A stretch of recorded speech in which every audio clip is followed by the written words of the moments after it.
to be able to work from a laptop, and I'm going to move to Thailand, then I'm going to go to Bali and Mexico, and then I want to work from anywhere I can choose. And then you just kind of hear, oh, on the other side of the phone, like, oh, okay. We hear so many people before they start a business that they struggle to know how to speak to their close family members, their close friends about the dreams that they have. The time I struggled to understand why my parents didn't just grasp it immediately and be like, good for you, go for it, throw in the notice and head off to Thailand. Show them success, or you have to show them that you're taking it seriously before they'll come round to that. So there is a bit of a difficult conversation, I think, that happens when you first approach this subject with your close family and friends.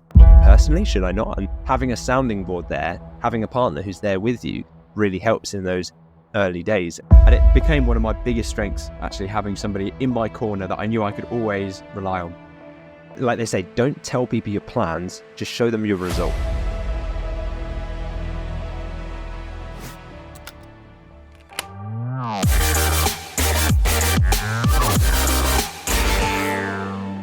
Welcome to the Dropship Unlocked Podcast, your key to unlocking the secrets of high-ticket dropshipping. I'm Lewis Smith, founder of Dropship Unlocked, and with me is our client success coach, James Eardley.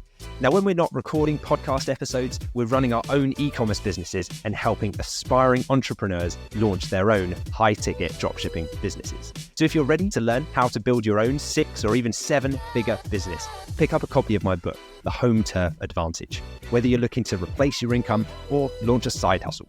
I wrote this book as a roadmap to help you launch a low-maintenance, high-profit e-commerce business that gives you the freedom to spend more time with your family, travel the world, and work on your own terms. Ready to join us? Visit htabook.com to get your copy today. Now sit back, relax, and let's unlock your potential with the Dropship Unlocked podcast. Have you ever felt like your entrepreneurial dreams might be putting you on an island while your friends and family wave you goodbye from the shore? Well, today we're talking about how we can maintain our close personal relations while pursuing financial freedom. So I'm joined with Lewis again today, and he's always made it his absolute priority to look after his family, close relationships while pursuing his dreams and building his business. So Lewis, are you ready to dive into this episode today? Yeah, absolutely, James. Looking forward to this one. Balancing the scales between the old personal life and business growth is a dance that I've learned step by step over the years. So it's a topic that I like talking about. And yeah, it's definitely possible with a business model like high-ticket dropshipping. And in fact, it was one of the main reasons why I chose to build an e-commerce business in the first place. But we'll come into that and the whole journey that led to me selecting that as a business model, I'm sure. Exactly. It's one of the main reasons why I started a business in the first place, is for your family, for your close relations to improve. So that's the reason why we do it. And we hear so many people before they start a business that they struggle to know how to speak to their close family members, their close friends about the dreams that they have. So we're hoping in today's episode that we're going to talk about how we manage to maintain those really close relationships while we build big businesses, and without having the usual constraints of time and being pulled away from family. So it's a very intriguing conversation, Lewis. So we'll kick it off with the first question for you. So when you started your business, how did you manage expectations with your family about what your business journey will entail? Yeah, it's a tough one because initially I think I was a bit naive to the psychological journey that somebody needs to go through to make that jump into entrepreneurship. I tried explaining it initially and just said, like, I'd have a catch up with my mum on the phone. I was out for a walk and I just read The 4-Hour Work Week by Tim Ferriss, great book. And it opened my eyes to this world of digital nomadism, online entrepreneurship, location independence. And I was like, this is really interesting. I want to do this. Like this sounds amazing, to the point where I could see this being my future. I want to leave my job. And, all the 7 years of work in the corporate world and the university degree and all the hard work I'd put it up to this point, I was like, I feel like I've been on the wrong path here. And now I'd been on a journey to get to that point. So when you then pick up the phone to your parents or, your friends or whatever, and you say, I think I'm going to change a few things in my life here. I'm going to start a business, and eventually I want to leave my corporate job or whatever job I'm working in at the moment. And I want to be able to work from a laptop, and I'm going to move to Thailand. Then I'm going to go to Bali and Mexico. And then I want to work from anywhere I can choose. And then you just kind of hear, oh, on the other side of the phone, like, oh, okay. And they're like, there's this weird mix of emotions happening deep down for them, because if they love you and you trust that they are, someone who has your best interest at heart, then deep down they do.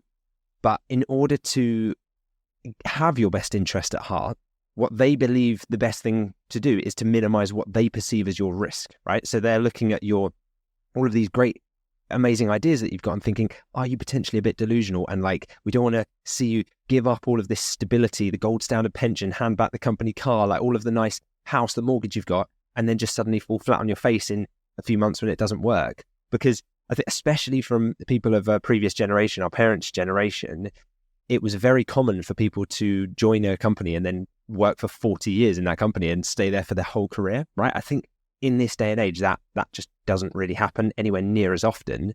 But actually, I think that's where the disconnect was for me, because at the time I struggled to understand why my parents didn't just grasp it immediately and be like, good for you, go for it, throw in the notice and head off to Thailand. Of course, now being a dad and, imagining my children are only small, but like when they're older, if they said that to me, I'd probably be a bit like, okay, yep, this is the rite of passage that you have to go through. And I went through it and I'm going to support you. But there would probably still be a slight twinge in me that's like, come on, like I want to see you succeed here. But I know that the risk tolerance kind of pulls you towards back to the comfort zone. It's like, don't leave because you've got it nice here. What if when you go and aim for great, it's actually, it doesn't work out. So yeah, I struggled to understand why they didn't get it immediately. But I think this is the key realization that I've come to now. They hadn't been on the same journey as me up to that point. They hadn't discovered it for themselves. They were just being told the end result, the outcome, the thing that this is really excited, hyperactive, like, oh, I'm going to go and do this and be really excited about it. But they have to discover the path in their own way if you really want them to believe. And the best way I can liken this is to, at school, if you're anything like me, back at school when you were forced to read books, I remember I still feel a bit of a pit in my stomach now where you get given this long novel and they're like, right, you got to have read it by Monday or something. And I'm like, the whole weekend I just want to be out of the park and riding my bike and out with friends and stuff. And I've got to sit and read this huge book and I'm not even interested in it. And so I associated books with homework and things I didn't want to do. But years later, I probably didn't read for a few years in my life, in terms of after school. But years later now, I love books. I've rediscovered books again. I read every day. And it's because I've discovered them in a way that I went on the journey. I found books that I really enjoy. And so I'm back there now and I read them because I love them. But if I hadn't been on that journey, like I wasn't the first time when I was at school and they were just forced to me and it was like, right, you got to read these books at school. That's your homework.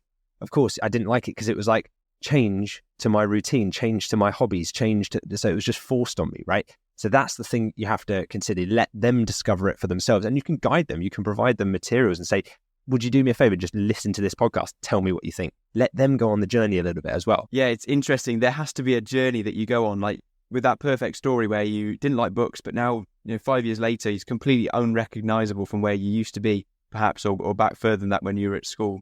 And it's a similar journey that your parents and close friends have to go to. You almost expect them to get it immediately. I know I did when I was telling my family and close friends about this new business I was going to start and how I'd completely transformed the direction that I wanted to go with my life. That took a process for me to go through to get to that stage. But then you propose that to your family, partners, friends, and you expect them to get it immediately as well. But there has to be a journey for them to go through. And often you have to show them success or you have to show them that you're taking it seriously before they'll come round to that. So there is a bit of a difficult conversation, I think, that happens when you first approach this subject with your close family and friends. Yeah, definitely. It's a tough one to navigate. And I think you to an extent, you can give them the opportunity to go on the journey, but some might not want to. And that's okay, right? Because they're not you. They're not living your life. They're not in control of your life. So it'll be dependent on your own family and relationship dynamics. For me, I knew that showing my parents evidence of success was going to be the only way for them to really understand it. That's when it would hit home, when I was like, okay, now I'm paying the mortgage with this. Now I've replaced my income with this. Now I'm taking you out and buying you dinner with this. And then they understand, like, oh, this isn't just some idea that you had about something on the internet. Like, this is actually now creating the kind of money that back in the day you used to have to go to the city and work a full day's job in order to achieve, right? And even then, the day that I said, I've replaced my income now for the last 3 to 4 months from my corporate job, my wife and I are going to hand in our notices today and we are moving to Thailand. I think even then they were still struck, but even when they saw the evidence of it, they were struck with this deep fear of panic of is my child potentially wasting their opportunities that they've worked so hard through uni to, like, are they giving up the gold standard pension? All the things that we as the parents were taught in our generation were like the things to really strive for and stick to, that stability, that job for life, so you can't blame them. It's like it's not an evil, like the world's conspiring against you, stopping you to be an entrepreneur. People just sometimes think that the lowest risk option is to stay in your comfort zone. And actually, in a sense, I guess it is, because you're never going to strive for greatness. You're never going to be incredibly wealthy or incredibly happy, but you might be stable, until you get let go from your job one day. And then, you find out actually there was no such thing as stability in the first place. But up to that point, I'd been on a journey. I'd spent 7 years working in the corporate world. And I knew that one day, if I wanted to, I could always go back to that world, maybe not back to the same job or the same company, but I knew that there were jobs there. I'd been approached by recruiters in the past, and I just thought, I could go back there if I needed to. I might just have to. There was people worry about, like, how do you explain that gap on your CV? And I think Tim Ferriss puts it really well in his book, where he's like, well, if you said, I moved to Thailand, I started a business, I, learned a new language, I moved to Mexico, I learned to surf, we did cookery classes, we learned, all these things. That makes for an extremely interesting, dynamic interview conversation and topic, because it shows that you're a go-getter. And so even that, like, if you're thinking about the safety net, you could go back. But yeah, I think if I didn't choose to act on the opportunity to start a business, I would have definitely looked back on that and regretted it. And I think that was the realization for me that made up my mind. I remember the meeting room that I was sitting in at the time, that I realized, hang on a second, in 10 years' time, if I don't do this now, I'm going to seriously regret it, because the course of my life will completely change. I'm not going to be able to live anywhere on the planet, or spend all my time with my kids, or work from my laptop, or, just be available in the day if I want to go and do something and hang out with friends. I'm going to meet a friend for lunch today. Probably couldn't do that if I had a job. So the fact that I knew I would regret it if I didn't do it in the future, to me, is like my barometer of, should I do this or not? Yeah, and there's that moment of realization that I had as well, Lewis, and I'm sure our listeners have as well, because they realize that they want more from life. But it did take a realization for us to get there, and when we expect our family to also have that realization. But the vast majority of people close to you in society, in the UK or US today, they will also have the same beliefs, that the least risky option is to go to uni, get that corporate job, stay in your 9 to 5, and just work in it and be stable, get a mortgage and keep your head down. And that's what they expect of you, because it's stable. And it comes from a place of love. With your family, they just want to see you, the best for you, but what they believe is the best for you is stable. And actually, I don't think it's realistically the best for you, because I realized that was never going to be the best path for me. I knew if I'd stayed in that, I was going to just be unfulfilled, and I'd never reach the goals that I had. So I had made that realization, but then it's difficult because a lot of people don't see that as well. Certainly in my life, you hear a lot of naysayers when you first bring up that conversation. Other people can get it straight away. I mean, were there some people in your life that understood straight away the decision that you'd made? Yeah, I mean, my wife, Becky, has been on the journey with me the whole time. I've tried to involve her as much as I can in the journey, and not just here's the thing. It's here's how I got to the thing. Maybe there's a podcast episode, maybe there's a book, I'd say, and she'll begrudgingly sometimes be like, okay, here's another idea, like I'll read it, the struggle of being married to an entrepreneur, right? But it's just, I view Becky's involvement in my business as another layer of insight. It's like getting a second opinion from a very trusted advisor. And Becky's helped me in everything from like those early, dealing with customer emails and customer complaints, where for the first time ever as an entrepreneur, you're suddenly exposed to like the direct public complaints, and you're like, oh wow, like the buck stops with me, like it's on my shoulders. And psychologically that can be quite weird. Like you're suddenly like, oh yeah, I actually have to deal with this. And should I take it personally? Should I not? And having a sounding board there, having a partner who's there with you really helps in those early days. And the other thing is, right through to now, making big strategic decisions. I'll sit down with Becky, who knows my businesses inside out, and I'll kind of talk about the ideas that I'm having and think about, like, what do you think is the best move for the long term, knowing the vision that we have and where we want to get to. And she'll help with those things. She'll help with hiring decisions. She's got an incredible attention to detail where, if we're launching a new page or something on the site, I'll always run it past Becky, because she'll always pick up on these tiny little like grammatical errors or things that tiny little details that I just missed. We're just very different skill sets, very different people. And so, yeah, she still helps to this day with certain projects, writing, copy editing, sense checking. And I think that the fact that she feels or felt and continues to feel part of it helped build that belief that it could actually go somewhere and that it was worth doing, because she could kind of see the maturation of it. It was growing, it was evolving, and she was like, oh, okay, this started out as just that idea, but now it's here, and now it's paying the bills. And so something we do is we sit and write out shared goals. So like we'll write them on individual sheets of paper, often without even showing each other, but then we'll kind of like collaborate on them afterwards. But we'll do it on New Year's Eve. It's like a tradition. So we'll write down like 1 year, 3 year and 5 year goals that we have for not just business, but like our family as well. And those are not just goals, but visions. So it's not like in a year, I want to have this, but it's, for example, it might be like, we live in our dream family home. We have happy, healthy, kind, caring children who are fulfilled. We're fulfilled through the businesses that we run. We also have time to spend with each other as a family. We can teach them lessons, and we just get time spare to enjoy the things we love. We're not stressed, and we really enjoy life. Like those, you can get very granular and specific with that vision. And I think that's really exciting. It brings it to life. So that's if you have a very understanding partner who's like open to it and, not closed off to it, or just, in fairness to some people, not too busy, because luckily Becky didn't work in a job where she just had no time, but some partners do. And it might be that they don't have time to listen to all of these podcasts or watch these videos and things. So if you don't have that, or your partner's too busy, just like they say, don't tell people your plans, just show them your results. So I don't mean do this in complete secrecy, but you could just say, I'm working on a project. I want you to trust me. It's going to be awesome, but let me prove to you. And then when you're making sales, go and buy them an amazing gift, buy them a car or something. And then they'll be like, oh, it did work. Like, and now I believe you, or not that they didn't believe you, but now they understand because it's there. And so, yeah, that's cool. I mean, from your side, James, perhaps you could share a time where setting clear expectations to those around you made a big difference to you. I don't know if you've got any examples of that. Yeah, for me, sharing and being open about what I wanted to achieve and the reasons why I wanted to achieve it made a huge difference. So particularly for my girlfriend, Rianne, I made it very clear to her the reasons why I had to leave my 9 to 5. In my head, it was clear I had to leave my 9 to 5 job. I had to set up a successful business that I could run from anywhere. For me, it was, I'd already made up that mind. But she got it straight away. I was very fortunate that she understood. I think the reason that she understood straight away was because I went into the detail about the real feelings I was having. I didn't just give the surface level answer, I want to leave my job and start an e-commerce business, because that no one's going to understand that close to you. But I went deep and I went into the reasons, my feelings that I was having at my 9 to 5 job, how I'd feel if I stayed in it for 5 or 10 years.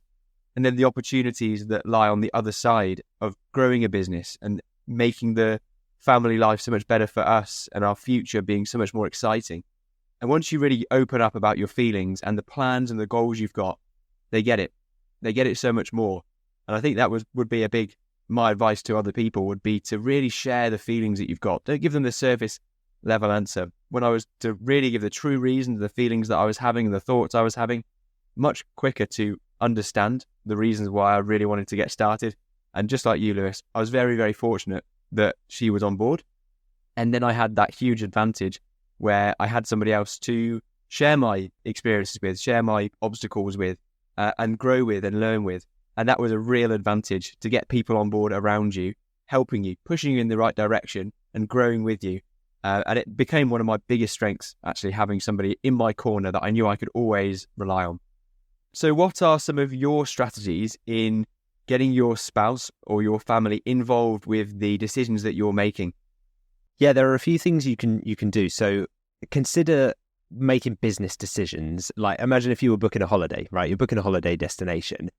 I don't know about you listening, but I probably wouldn't just book the destination and then tell my spouse afterwards and say, here's where we're going, here's when we're going. I didn't check the diaries, like it's happening. You want, part of the fun of the holiday is like having shared input and deciding that it's a journey that you both want to go on and a destination you both want to visit, right? It's that shared ownership of the outcome, the goal, and the journey that makes it fun. It's a collaborative experience. So that's something to consider as well. Like we've both attested to, our other halves giving great input into our business actually makes them feel more involved, and it makes it much easier for us to kind of explain and justify what we're doing to them as well. And then I think the other thing is just acknowledging every win along the way. It's like right now we're raising our 2 sons, and every time there's like a milestone, it's like one of them took their first steps. Amazing. Like you can celebrate those things together. It's like a shared success, and it kind of keeps your spirit uplifted. So just making sure that even if your your partner is not like your active business partner and they're not running the business with you, when you hit your first 50K, take them out for dinner. When you hit your first 100K, go on a holiday, like mark these occasions and celebrate the milestones, because they don't know about them unless you tell them, right? Because they might not have insights into the financial reports of your business. So celebrate things when you can, because that's one of the parts of entrepreneurship that I think people get wrong, is like they just hustle, work down, head down, and they suddenly look up and it's like no one really knew what they were doing. And sometimes you like disconnect from family and friends if you don't like bring them in on the journey along the way and let them feel part of it.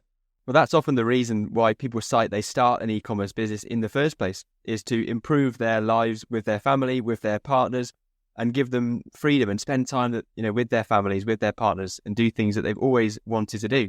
So when we get there, take them along with the journey, celebrate the success that you're achieving as you go through that business journey. And that really hammers home the reason why you started in the first place. And then everyone understands then, once you've got the tangible success things that you can show, like buying a car, going on a holiday at certain milestones, people can understand a lot more easily why you made that decision in the first place. So we've talked about how we manage a relationship with close partners. How about close friendships in your life, Lewis? How did you navigate those when you took a completely different direction in your life?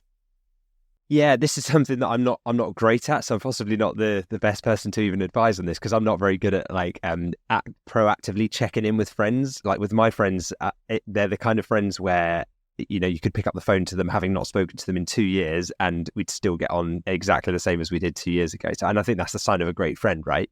But yeah, I'm trying to be more proactive with this. I'm trying to schedule time in to catch up with friends regularly, even if it's just a brief catch up, just a text, how's it going? What's up, like a voice note on WhatsApp or something. But yeah, I think you do find yourself growing apart from certain friends when you level up, and you kind of realize that actually there might be some friends that were potentially holding you back or had some limiting beliefs that didn't serve you. And maybe it's a bit of like the kind of reason why you hadn't leveled up previously is because those views from them were kind of infusing into you as well. And it's just part of growth as an entrepreneur. As you reach new heights, you're going to want to surround yourself with people who are either where you're at or further ahead than you, ideally, so that you can start to normalize to their level. And you look and think, oh, I'm the odd one out here because I'm not doing 200, 300,000 per month with my business. So I need to be, and they're all doing it. So there's no excuse, like, let's get to work. And so when you tell someone who was a friend from back then what you're doing now, and you kind of like, not in a boastful way, but you just say like, yeah, this is what I'm working on, this is what I'm doing, this is what allows me to do, it's really cool. And some I've made the mistake of like almost trying to impose it on other people and saying like, you should do it too because it would be amazing, like you'd really get it. Remember what I said at the beginning, you're forcing the book on them at school. They haven't been on the journey, they haven't discovered reading for themselves yet, in that analogy.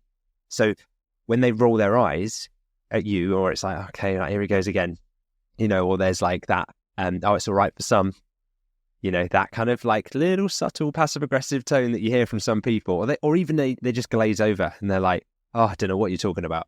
You realize that, okay, perhaps that we don't actually have that much in common anymore. And if they're not supportive of you, then you've got two choices. You can either just stop talking about it altogether and say, I'm a friend with this person because, for deeper reasons than just this, and I'm going to retain a friend because they are someone that I want to keep in my life.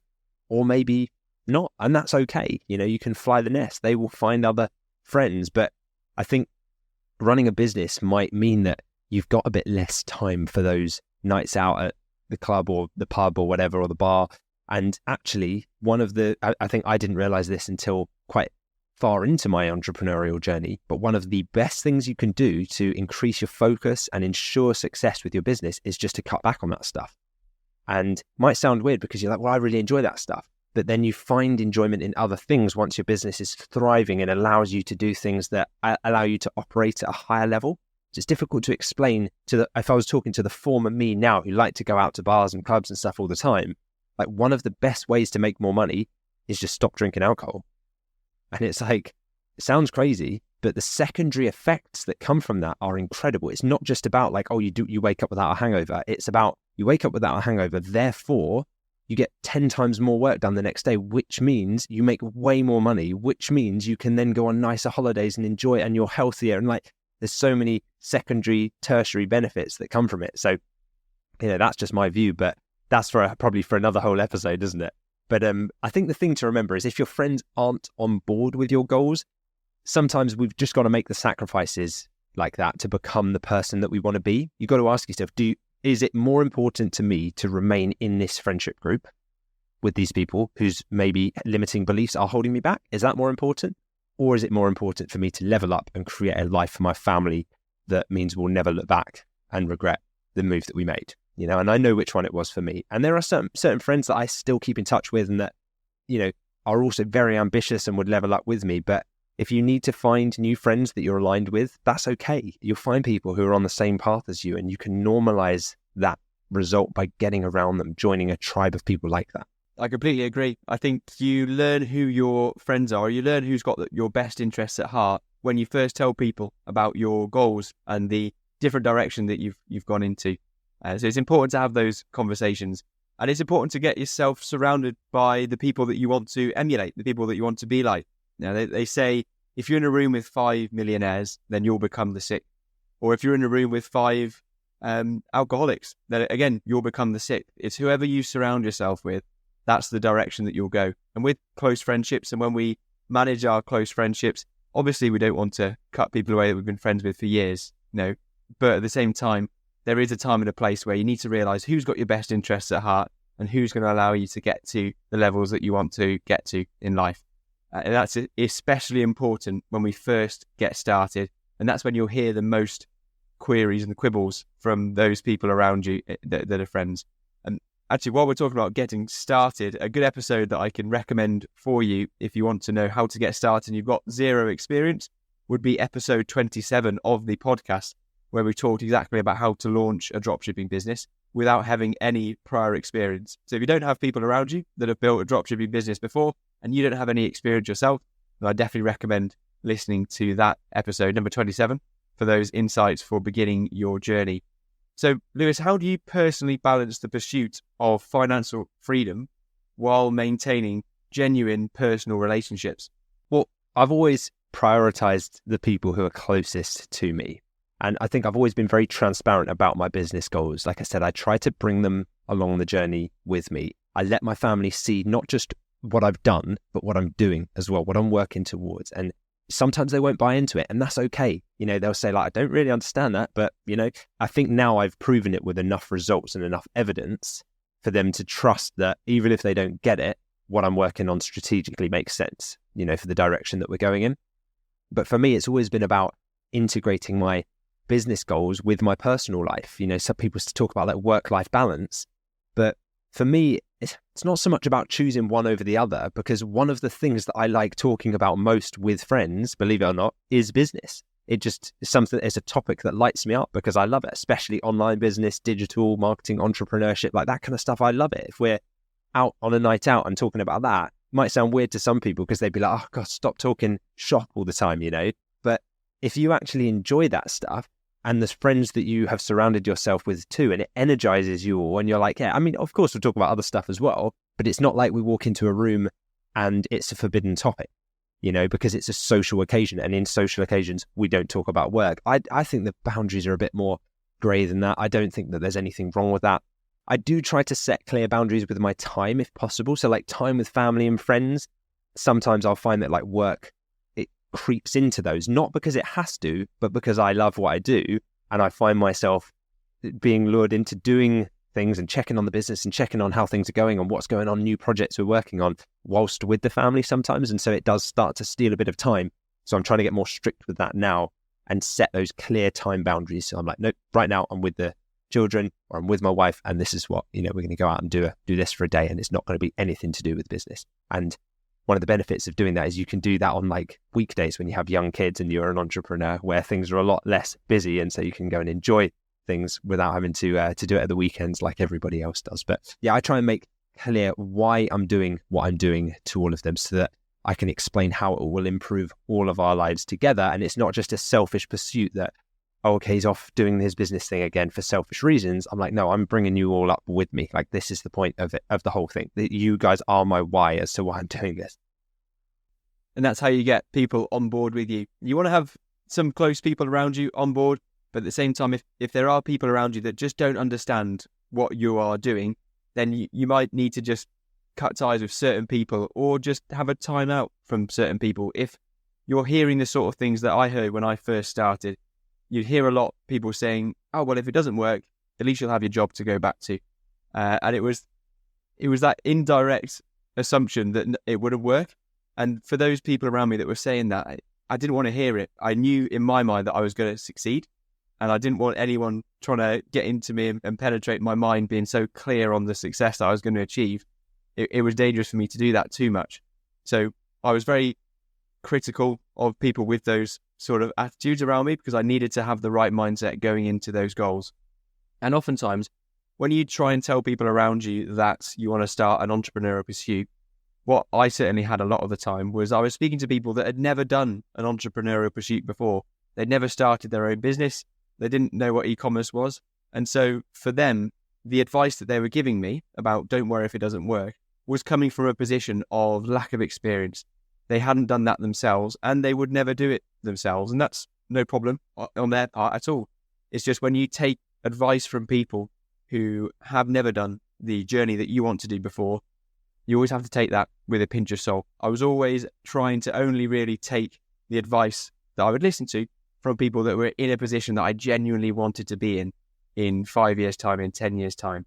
So sometimes those difficult conversations we have with close people, we need to realize the position that they're coming from. Oftentimes, more often than not, they've got your best interests at heart, but they don't have the same aspirations. They haven't achieved the goals that you want to achieve. So it's difficult for them to give you the advice that you need to hear when you're first getting started. So Lewis, if some of our listeners today are right on the cusp of starting a dropshipping business, what would you say would be their first steps? Well, the first step is to at least help your loved ones understand the journey like we talked about. So remember, if you just tell them the destination where you're going, or you tell them the decision that you've made, then it's going to be difficult for them to buy into it. They'll want to keep you where you are if you do that. They'll want you to not leave your comfort zone, because if you think about it, to them, change equals risk, and risk equals bad in their mind. So there's no surprise that they'll want to keep you where you are. They think they're acting in your best interest. But in reality, it's that if you're not financially free right now, and you're not truly fulfilled every day with what you do right now, then the risk is staying where you are. Because the risk is not taking the leap and trying for a better life. The risk is that in 10 years' time, you look back and you face that regret of not having done anything about it. And that was the thing that to me was the tipping point. And I realized, oh, wow, every day that I wait now, I'm just wasting time, because I'll just regret it. But there is the alternative scenario where they just might be completely closed off to it. And, you know, we've heard of people like my family just don't support it. My partner doesn't support it at all. That, I think, remember that they may be doing that from a place of love. So just remember that deep down, they're not being against you or evil. Deep down, they may have your best interest. It must have some real deep-seated limiting beliefs that mean that they think the best thing for you is to just stay in your comfort zone and seek stability. It may also be a bit of tall poppy syndrome as well, or the crabs in the bucket. When one tries to escape, the others try and claw it back in. Some friends might actually actively want to pull you back down a peg or two. You might see this starting to happen in social occasions. And in that case, you've got to ask yourself a difficult question. Are they really your friends if they don't have your best interest at heart deep down? Maybe it's time to leave them behind and fly the nest.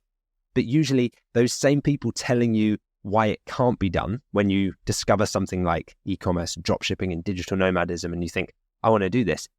Those same people saying, it's saturated. That was so 2017 or whatever. How are you ever going to succeed in it? In 6 months, once you've replaced your income and you're traveling the world and you're running your business from a laptop and they're still at their job, they're usually the same ones asking you how you did it and if you can show them how to do it too. So that sometimes happens. Other times they won't be, which is even more interesting because they'll have too much pride. So instead of asking you how you did it, they'll just continue drudging away in a job that they hate. And it's all because of a limiting belief that they were too closed off to break through. And now they've seen you do it. They're too proud to admit that they were wrong. And so if you're looking for the exact route to guide you through the path ahead, then head over to htabook.com and pick up a copy of my book, The Home Turf Advantage. It's your step-by-step guide to getting up and running with dropshipping. Just a quick heads up, if you'd like to share your questions, stories, successes, or challenges, you can email us directly at podcast@dropshipunlocked.com. And you never know, we might even feature you on the next podcast episode. Also, if you want access to today's show notes or any of the resources we've mentioned in the episode today, then head over to dropshipunlocked.com/podcast. We also have a small favour to ask of you. If you enjoyed the show so far, you could take a minute to leave us a rating and review on your podcast platform of choice. You wouldn't believe how much your reviews help us grow the podcast. We'll even read out some of our favourites on the next episode. So if you want to be featured on the show, please do go ahead and leave us a review today. Thanks so much for your support. We really couldn't do it without you, and we absolutely love hearing what you think of the podcast. Okay, now let's answer a question that we've had in from a listener. So thank you very much, Claire, for getting your question in. Claire's got a question in by emailing us. It's podcast@dropshipunlocked.com. So thank you for your question. I'll read it out for you now, Lewis. So Claire has asked, "Hi, can I ask please, how competent do I have to be with computers? I'm not very tech savvy, so I'm a little worried that this will hold me back when I start. P.S. I've just watched your video about the 5 steps and now I know I need to save some money as I'd like a mentor. Many thanks, Claire." Excellent. Well, thank you very much for your question, Claire. Looking forward to having you join us at Dropship Unlocked. So yeah, technical expertise is definitely not a must for the success of a dropshipping business. The platform that we use, Shopify in this example, it's so intuitive, it's so easy to use, it's built with the user in mind, so us as the business owners, and it just simplifies the whole online business building experience. So it's really drag and drop, very simple. And I think the thing that people get confused about sometimes about Shopify is they'll say, won't customers prefer to buy from a website? But people often won't know that Shopify is the website platform on which your website's built. So to them, it will just look like a professional website, like stores like Gymshark, for example. I don't know if it still is, but it was built on Shopify originally. And so that's, you wouldn't go there knowing, oh, this is a Shopify site. Maybe you would if you've got some technical experience behind you. But just to kind of clarify that, your site will look just as good as the top big brands in the industry as well. And it's very easy to do. As a business owner, you also don't have to do everything yourself, remember. So for the more technical aspect, you can outsource those to people with the right skills. So what that does is it allows you to then focus on other areas of the business that you enjoy, that you want to learn. And yeah, if you're not that confident with technology, then just literally following the videos in the Dropship Unlocked Masterclass is going to be such a valuable resource for you, because we've got 30 plus hours of content and it's over the shoulder tutorials. So it's like you're sitting at the desk next to me watching my screen and I'm clicking through every single step of the process, from I don't know what to sell, I don't know how to approach suppliers, I don't know how to build a store, I don't know how to register a company, I don't know how to get a bank account or start a business, right through to I'm making 10 sales per day now. I've got a VA hired, I've got an accounting firm doing the bookkeeping, like right through the full process, every click of the way. So if you're not confident with technology, then those videos are designed to take you through every step of the process. And it just makes those big, seemingly complex tasks very, very manageable, because you don't have to learn the path or reinvent the wheel in the dark. You are just following the steps. So joining our community offers you the support of many individuals who started with little knowledge, and being part of this group provides you with access to shared knowledge and experiences that can help you overcome any technical related challenges you might face. So yeah, definitely don't worry about that. If you're not a tech enthusiast, you'll still be absolutely fine. Perfect. Thank you, Lewis. Completely agree as well. And now let's highlight a recent review that we've had for the podcast. And this review has come in Apple Podcasts. And this is from Nick. So Nick has said, fantastic listening to Lewis and James talking about their personal stories and how they built their businesses. Very inspiring. Thank you very much, Nick, for your review. Thank you so much for your review, Nick. We're really glad to hear that you've been enjoying the podcast. And yeah, please keep listening. If our conversation today has resonated with you, then we'd love to hear about that. One of the simplest ways you can make your voice heard is by leaving us a review on your preferred podcast platform. Or if you're on YouTube, why not leave us a comment below this video? And if there's a family member or a friend that you're hoping to bring along on your business journey, one of the best ways to do that might be bring them along on this podcast journey. Share the podcast with them, maybe share this episode with them. It could just be the perfect conversation starter for aligning your business goals with those closest to you. Because sometimes the first step to achieving financial freedom is simply getting those you love to understand the path that you are embarking on. So pass this podcast along and let's start building those bridges together. Thanks for joining us on this episode of the Dropship Unlocked podcast. We hope you found the discussion both inspiring and entertaining. If you're ready to begin your own high-ticket dropshipping journey, then here's what to do next. I've taken all of the years of my own experience, both in running my e-commerce businesses and teaching hundreds of others how to do the same, and I've condensed it all into my book, The Home Turf Advantage. It's your comprehensive guide designed to help you create your own e-commerce business. And you can grab your copy today at htabook.com. Stay connected by subscribing to the podcast. This way you'll never miss an episode packed with valuable insights. And if you enjoyed what you heard today, please leave us a review. Your feedback motivates us and we love sharing our favourite reviews on future episodes. And thank you for deciding to spend your time with us today. We really appreciate you and we look forward to sharing more high-ticket dropshipping insights with you on our next episode of the Dropship Unlocked podcast.